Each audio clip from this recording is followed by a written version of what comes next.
रविवार असताना सुद्धा घरी जाऊन त्यांना जबरदस्तीने कामाला लावण्यात येतं आणि कामाला आले नाही रविवार ते त्यांना नोकरीतून काढण्यात येतं.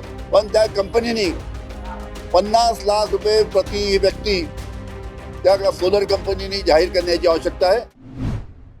काल नागपूर जिल्ह्यामध्ये आणि त्यातल्या त्यात माझ्या मतदारसंघामध्ये काल सोलर इंडस्ट्री जी आहे त्या सोलर इंडस्ट्रीमध्ये एक्सप्लोजन होऊन नऊ अतिशय दुर्दैवी त्याच्यामध्ये मृत्युमुखी पडलेत. फार मोठं एक्सप्लोजन त्या ठिकाणी झालं आणि या ठिकाणी अध्यक्ष महोदय मोठ्या प्रमाणात 3-4 हजार आमच्या भागातले मजदूर त्यांच्या निमित्त आहे, कामगार त्या ठिकाणी आहे आणि एक प्रकारचं भीतीचं वातावरण त्या निमित्तानं त्या ठिकाणी आहे.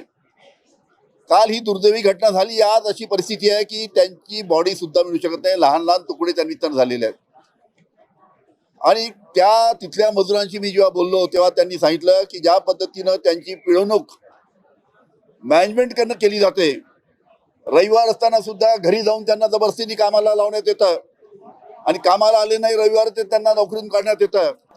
अशा पद्धतीने त्यांची पिळवणूक चालू आहे. याकडे सरकारने लक्ष देण्याची आवश्यकता आहे आणि ज्या पद्धतीनं हे 9 जे आमच्या मतदारसंघातील लोक मृत्युमुखी पडलेत त्यांना राज्य शासनाने 5 लाख रुपये जाहीर केलेले आहे.